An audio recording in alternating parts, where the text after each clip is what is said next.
Bem-vindos à Escola de Teologia Viva e a gente está falando sobre o caminho da santidade. E a gente já viu que é necessário que a gente tenha uma consciência de quem nós somos em Cristo Jesus. Nós somos justos, nós somos santos, e nós terminamos lendo Apocalipse capítulo 22, verso 11. O justo continue na prática da justiça. O santo continue a santificar-se. Mas como é que se dá esse processo na nossa vida? E é isso que eu quero ler com você aqui em Jeremias. Abre aí comigo, Jeremias capítulo 18. E vamos ver como é que Deus ele vai tratando da nossa vida nessa analogia aqui do vaso de barro. Jeremias capítulo 18, verso 1 e verso 6, até o verso 6, diz assim: a palavra que foi dita a Jeremias da parte do Senhor. Ele diz: levanta-te e desça até a casa do oleiro, e lá você ouvirá as minhas palavras. Guarda isso, você ouvirá as minhas palavras. Desci a casa do oleiro, e eis que ele estava trabalhando sobre a roda. Como o vaso que o oleiro fazia de barro se estragou nas suas mãos, ele tornou a fazer dele outro vaso, segundo bem lhe pareceu. Então a palavra do Senhor veio a mim dizendo: casa de Israel, será que não posso fazer com vocês como fez esse oleiro? Diz o Senhor: eis que como barro na mão do oleiro, assim são vocês na minha mão, ó casa de Israel. E a gente vê aqui um processo. A gente vê aqui um processo. E como isso é interessante de ver, que parece que Jeremias ele está traçando aqui nesses poucos versículos a história da humanidade. Em como o homem foi feito por Deus e aquele vaso se estragou por causa do pecado, Gênesis capítulo 3. E como Deus vem preparando ao longo da história toda, uma história de redenção para refazer esse vaso de barro.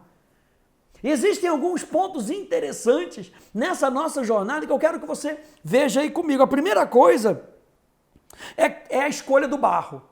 A pessoa que vai trabalhar com aquele vaso, ela precisa pegar o barro, ela precisa tirar o barro daquela condição, talvez esteja no chão, talvez esteja num lugar onde ele foi cultivado, ele precisa pegar aquele vaso e ele precisa tirar aquele barro, tirar ele daquela condição.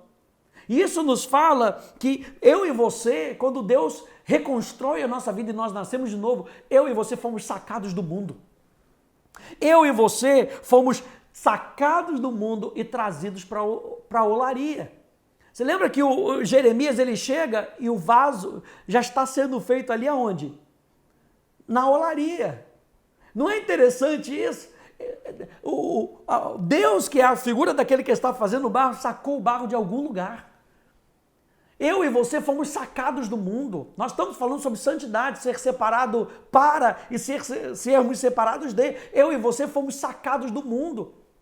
Um dos significados da palavra igreja é o que? Chamados para fora. Chamados para fora da condição do mundo para dentro. Para dentro de algo, para dentro de uma nova perspectiva, para dentro de uma nova identidade. A primeira coisa é a escolha do barro.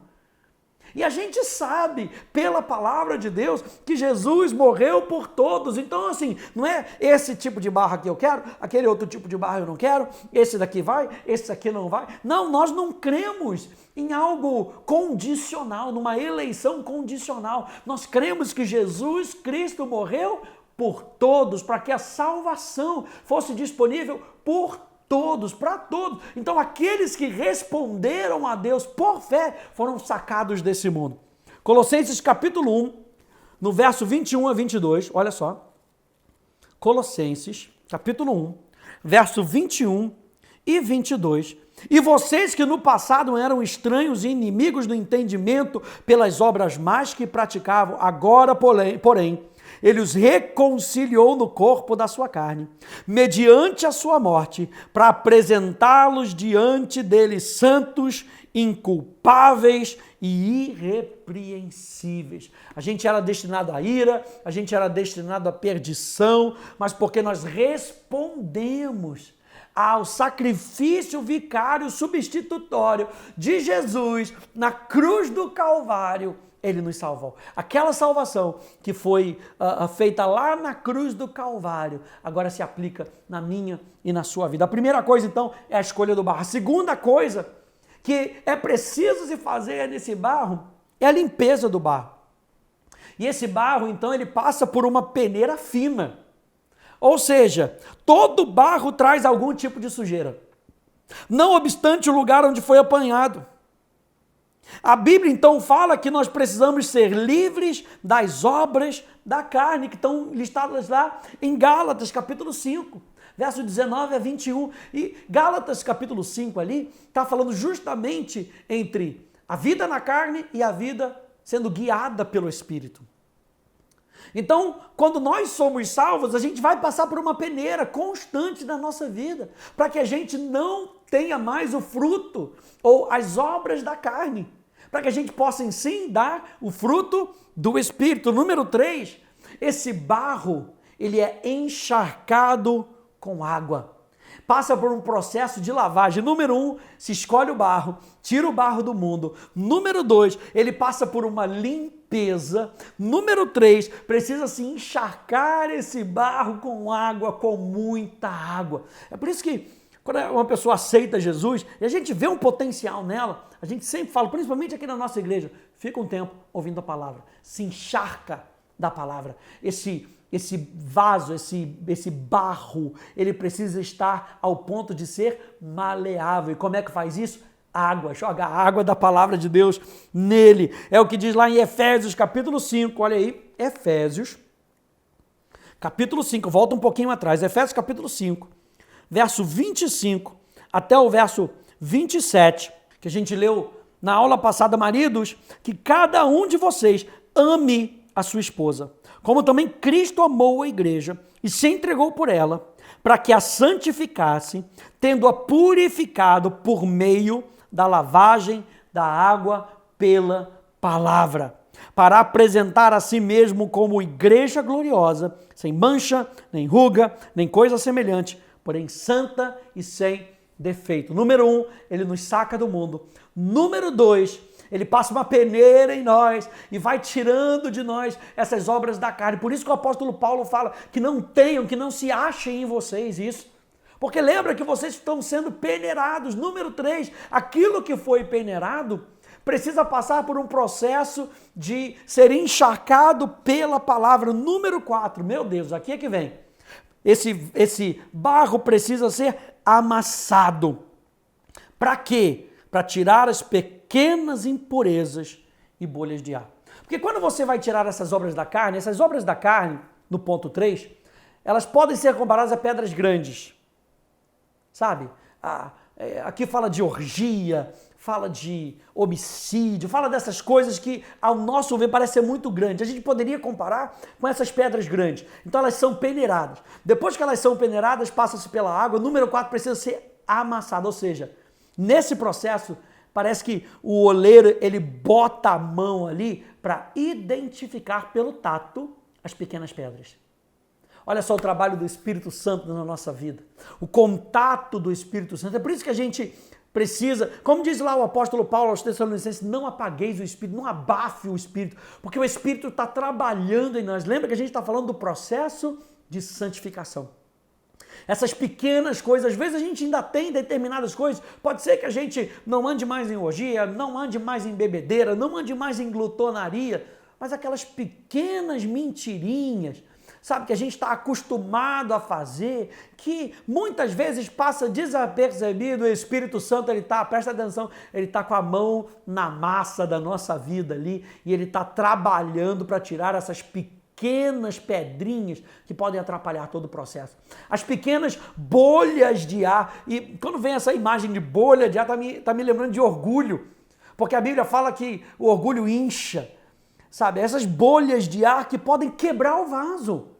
Então o oleiro, nesse processo, ele vai trabalhando para que haja mais humildade na nossa vida, para que haja mais dependência. Está notando tudo isso aí? Para que haja mais dependência na nossa vida. O processo de santificação passa por essa fase, onde ele vai tirando as pequenas pedras, e a gente vai aprendendo a depender mais do Espírito. Um processo de mais humildade, menos orgulho. Efésios capítulo 4, abra aí comigo. Você já está em Efésios, né? Porque estava em Efésios aí. Efésios capítulo 4, do verso 17, e a gente vai até o capítulo 5. Olha só como o apóstolo Paulo fala.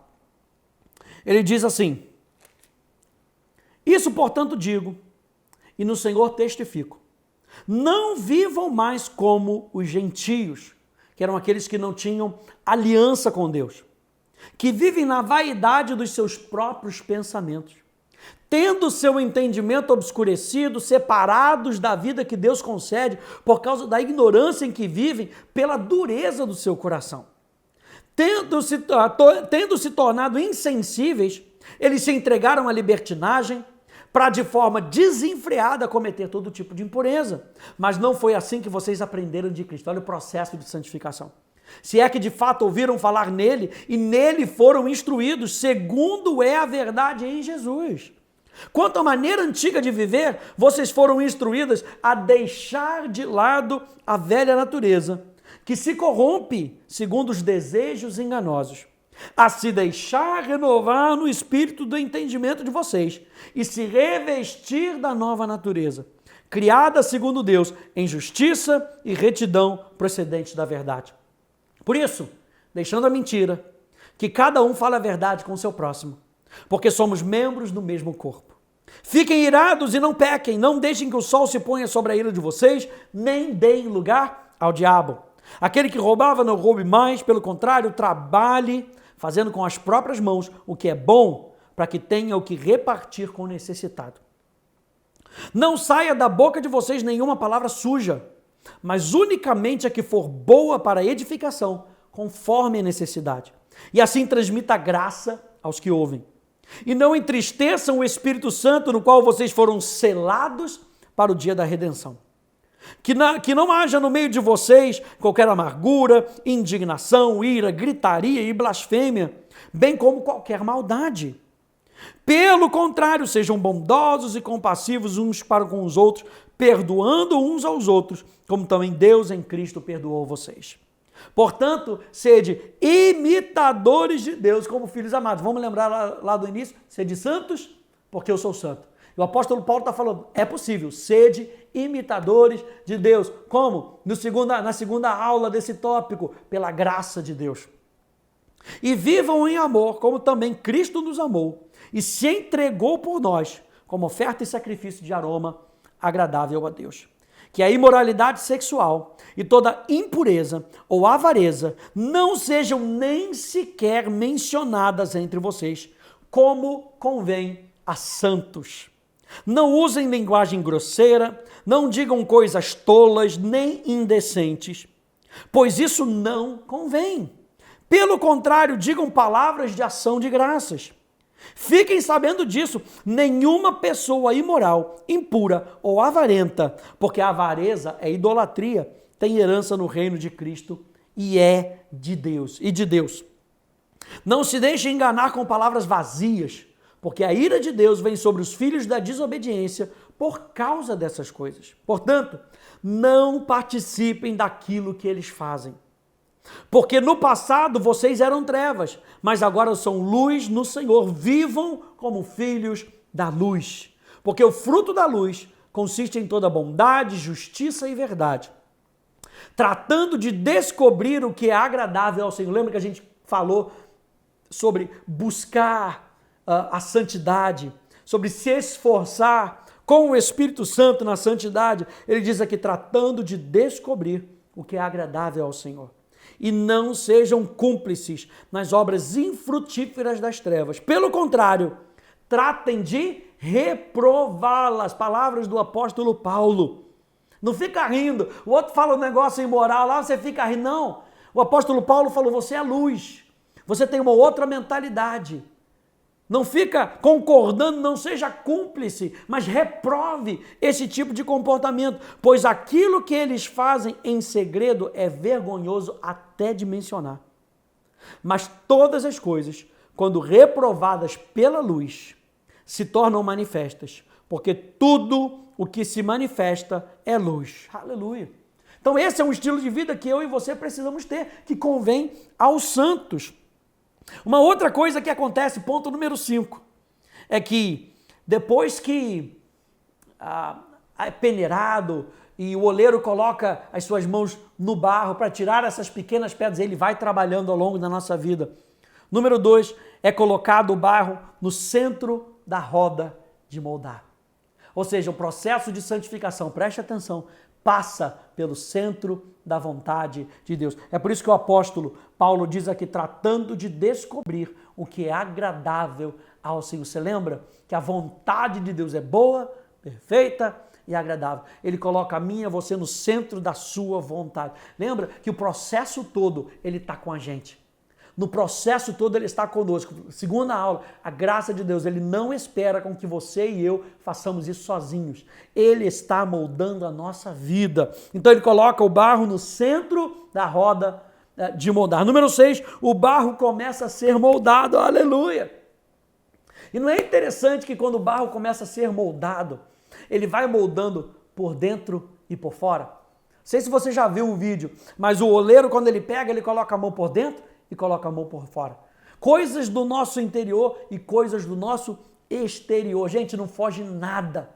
Não foge nada da vontade de Deus. Você está no centro da vontade de Deus, ele vai mexer com o seu exterior, ele vai mexer com o seu interior. Para quê? Para que a gente se pareça cada vez mais com Jesus. Depois, nesses dois últimos processos, que falam não da formação, mas do processo de transformação do nosso caráter. Lembra que nesse processo todo, nós estamos nos moldando a Jesus. E existem duas outras coisas que precisam ser feitas para que esse caráter de Cristo seja formado em nós. Número 2, é um processo de secagem. A gente está ali sendo moldado e a gente acha, nossa, agora eu já vou pregar na igreja, agora eu já vou... Tem um processo de secagem. Você vai ficar na prateleirinha lá secando. Por quê? Porque nesse processo de secagem, o oleiro também vai ver determinadas imperfeições. E se essa imperfeição não agradar a ele, ele pega, quebra o barro e faz de novo. E depois vai para onde? Vai para a estante, para esperar a secagem. E esse tempo de espera, gente, Deus vai moldando na gente paciência e perseverança. Olha só que o processo de santificação, lembra que nós estamos num processo, e esse processo de santificação vai moldar na gente perseverança. Meu Deus, tempo de espera. E o último tópico aqui é a passagem pelo forno. Depois de tudo isso, ele pegou, secou, já está mais seco, vamos passar pelo fogo. Tribulação. A palavra tribulação, Filipses, fala de sofrimento, não sofrimento que o mundo traz para nós, mas aquele sofrimento que nos aperfeiçoa. Aquele sofrimento que a gente passa e no final das contas a gente lembra, Deus está conosco, Deus está comigo. Uau, eu olho para trás e eu vejo, meu Deus, o caráter de Cristo realmente foi formado em mim. Meu Deus, muito obrigado pela tua ajuda, porque eu resisti. Você lembra dos 3 amigos de Daniel? Como eles tiveram que passar por aquele forno, porque eles resistiram até o final. Eu não dobro os meus joelhos. Olha só o caráter sendo formado naqueles homens. E é isso que está acontecendo comigo e contigo. E a gente tem que prestar atenção. Por quê? Porque isso não é instantâneo, gente. Tudo que a gente está falando até agora, desse processo de santificação, não é algo instantâneo. Presta atenção nisso. Não é algo instantâneo. Olha só o Salmo 19. Salmos, capítulo 19, verso 12 e verso 13. Salmo 19, 12 e 13. Diz assim: quem há que possa discernir as suas próprias faltas?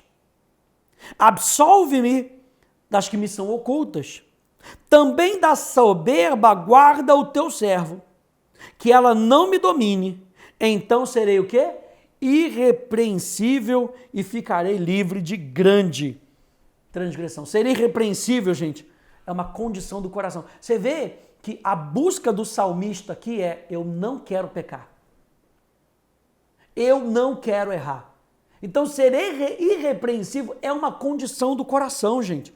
É um desejo de andar em pureza diante de Deus. É um desejo de olhar para aquela falha e falar: Senhor, essa falha aqui não está de acordo com os teus padrões. Me ajuda.